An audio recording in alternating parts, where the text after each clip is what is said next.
আসসালামু আলাইকুম। আমন্ত্রণ বাংলা ভিশন সংবাদে আপনাদের সাথে আছি রোকসানা মিম। ঘূর্ণিঝড় রিমাল আরও শক্তিশালী হয়ে প্রবল ঘূর্ণিঝড়ে পরিণত হয়েছে। এটি খুলনা ও বরিশাল উপকূলের দিকে এগিয়ে আসছে। সন্ধ্যা নাগাদ আঘাত হানতে পারে উপকূলীয় এলাকায়। ঘূর্ণিঝড়টি বাংলাদেশের উপকূল থেকে ৩০০ কিলোমিটারেরও কম দূরত্বে অবস্থান করছে। পায়রা ও মোংলা সমুদ্র বন্দরে ১০ নম্বর মহাবিপদ সংকেত দেখাতে বলেছে আবহাওয়া অধিদপ্তর। সকালে ঘূর্ণিঝড় রিমাল নিয়ে দেওয়া ১০ নম্বর বিশেষ বিজ্ঞপ্তিতে তথ্য জানানো হয়েছে। বলা হয়েছে চট্টগ্রাম ও কক্সবাজার সমুদ্র বন্দরে নতুন করে ৯ নম্বর বিপদ সংকেত দেখাতে হবে। বিজ্ঞপ্তিতে বলা হয় উপকূলীয় জেলা খুলনা, সাতক্ষীরা, বাগেরহাট, পিরোজপুর, ঝালকাঠি, বরগুনা, বরিশাল, ভোলা, পটুয়াখালী এবং তাদের কাছের দ্বীপ ও চরগুলো ১০ নম্বর মহাবিপদ সংকেতের আওতায় থাকবে। ঘূর্ণিঝড় রিমাল আজ সকাল ৬টায় চট্টগ্রাম সমুদ্র বন্দর থেকে ৪০০ কিলোমিটার দক্ষিণ পশ্চিমে, কক্সবাজার সমুদ্র বন্দর থেকে ৩০০ কিলোমিটার দক্ষিণ পশ্চিমে, মোংলা সমুদ্র বন্দর থেকে ৩৩০ কিলোমিটার দক্ষিণে এবং পায়রা সমুদ্র বন্দর থেকে ২৯৫ কিলোমিটার দক্ষিণে অবস্থান করছিল। এটি আরও উত্তর দিকে এগিয়ে ঘনীভূত হতে পারে। ঘূর্ণিঝড় রিমালের প্রভাবে দেশের সব বিভাগে ভারী থেকে অতি ভারী বৃষ্টি হতে পারে। এদিকে ঘূর্ণিঝড় রিমালের প্রভাবে উপকূলীয় জেলাগুলিতে বৃষ্টি হচ্ছে, বইছে ধমকা হাওয়া। বন্ধ রয়েছে মোংলা বন্দরের স্বাভাবিক কার্যক্রম। তবে সাইক্লোন সেন্টারগুলোতে এখনও নেই, কেউ আশ্রয় নেয়নি। উপজেলা প্রশাসনের পক্ষ থেকে খোলা রয়েছে আলাদা ২টি কন্ট্রোল রুম। এখন পর্যন্ত ঘূর্ণিঝড় রিমালে কোনো প্রভাব পড়েনি বন্দরনগরী চট্টগ্রামে। তবে সতর্কতার জন্য বন্দরের নিজস্ব অ্যালার্ট ৩ জারি করা হয়েছে। এদিকে রিমালের প্রভাবে কক্সবাজার সমুদ্র সৈকত উত্তাল রয়েছে। থেমে থেমে ধমকা বাতাস বয়ে যাচ্ছে। জেলার উপকূল জুড়ে মাইকিং করে লোকজনদের নিরাপদ আশ্রয়ে চলে যেতে বলা হচ্ছে। সকাল থেকে শহরতলি সমুদ্র পাড়ের নাজিরা, টেকনাফ, কুতুবদিয়াপাড়া ও চরপাড়ার লোকজনকে নিরাপদ আশ্রয়ে নেওয়া হয়েছে। সাতক্ষীরায় মৃদু ঝড়ো বাতাস সহ নদ নদীর পানি ৩ ফুট বৃদ্ধি পেয়েছে। গুড়ি গুড়ি বৃষ্টি হচ্ছে। ১৬৯টি আশ্রয় কেন্দ্র সহ ৮৮৭টি শিক্ষা প্রতিষ্ঠান প্রস্তুত রাখা হয়েছে। কুয়াকাটায় ঘূর্ণিঝড়ের প্রভাবে গুড়ি গুড়ি বৃষ্টি হচ্ছে। উত্তাল রয়েছে সাগর। রিমালের কারণে পরবর্তী নির্দেশ না দেওয়া পর্যন্ত সকল মাছ ধরা ট্রলারকে নিরাপদ আশ্রয়ে থাকতে বলছে আবহাওয়া অফিস।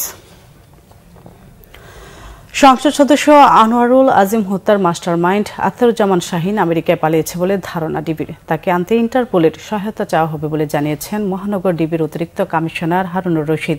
সকালে বিমানবন্দরে সাংবাদিকদের একথা জানান তিনি। এমপি আজিমের হত্যা তদন্তের জন্য মহানগর গোয়েন্দা পুলিশ প্রধান হারুনুর রশিদের নেতৃত্বে ৩ সদস্য সকালে কলকাতা যাবার আগে সাংবাদিকদের সাথে কথা বলে ডিবি প্রধান হারুনুর রশিদ। প্রতিনিধি দলে রয়েছেন ওয়ারী বিভাগের ডিসি মোহাম্মদ আব্দুল আহাদ ও এডিসি শাহিদুর রহমান। ডিবি প্রধান জানান, শাহীনকে দেশে ফিরিয়ে আনতে ইন্টারপোলে আবেদন করা হবে। শাহীন এই হত্যার মাস্টারমাইন্ড বলে নিশ্চিত হয়েছে কলকাতা ও ঢাকার গোয়েন্দারা। বাংলাদেশের তদন্ত দল কলকাতা প্রথমে ঘটনাস্থলে যাবেন, এরপর ভারতে গ্রেফতার জিহাদ হাওলাদারকে জিজ্ঞাসাবাদ করবে। আর্থিক খাতে দুর্নীতি ও খেলাপি ঋণের ভারে দেশের ব্যাংকিং খাতের দুর্দশার মধ্যে বড় মুনাফায় রয়েছে বিদেশি ব্যাংকগুলো। অর্থনীতিবিদ ও বিশ্লেষকরা বলছেন, আস্থাহীনতা ব্যাংকিং খাতসহ দেশের সার্বিক অর্থনৈতিক সংকটে আরও ঘনীভূত করছে, যার নেতিবাচক প্রভাবে এখন টানাপতনের মধ্যে শেয়ার বাজার। সরকারের দৈনন্দিন ব্যয় মেটাতে স্বল্প মেয়াদী বৈদেশিক ঋণ নেওয়াকে আরও বিপজ্জনক বলে মনে করছেন বিশ্লেষকরা। গোলাম ময়নুল আহসানের রিপোর্ট। অর্থনীতির নানা খাতে দেশের সার্বিক অর্থনীতি কতটা সংকটাপন্ন তা নিশ্চিতভাবে দেখিয়ে দিচ্ছে রিজার্ভ পরিস্থিতি। মাত্র ২.৫ বছরের ব্যবধানে ব্যবহারযোগ্য রিজার্ভ $৪৮ বিলিয়ন থেকে নেমে গেছে ১৩ বিলিয়নে। আর ডুবতে বসা ব্যাংকিং খাতকে বাঁচাতে একীভূতকরণের পথে হাঁটছে সরকার। এরই মধ্যে ৪ ব্যাংকের মধ্যে সই হয়েছে চুক্তি। ব্যাংকিং খাতে যে বড় অব্যাহত ক্ষরণ, সেটাও কিন্তু কোনোভাবে হ্রাস টানা যায়নি। সিপিডিতেই বলা হয়েছে যে প্রায় ৫,১৮,০০০ কোটি টাকার মতো অনাদায়ী রয়ে গেছে। ঋণ প্রাপ্তির ক্ষেত্রে আমরা উত্তর কিন্তু আমাদের চ্যালেঞ্জ বাড়ছে। এখন আস্তে আস্তে আমাদের উচ্চ সুদের ঋণের দিকে যেতে হচ্ছে। আগে যেগুলো স্বল্প সুদ যেগুলো পাওয়া যেত সেগুলো কমে যাচ্ছে, যার সাথে ব্যয়বহুল ঋণ নিতে হচ্ছে। আমার ইম্পোর্ট কমে যাচ্ছে, এই যে রিজার্ভ কমার কারণে ফ্যাক্টরিতে উৎপাদন কমে যাবে, ইনভেস্টমেন্ট কমতেছে, কনজামশন কমতেছে। তো এই যে শেয়ার বাজারের কোম্পানিগুলো তো ইনকাম করে ইকোনমি থেকে, তাহলে শেয়ার বাজারের কোম্পানিগুলোর আর্নিংস কমে যাবে, এবার যাচ্ছেও।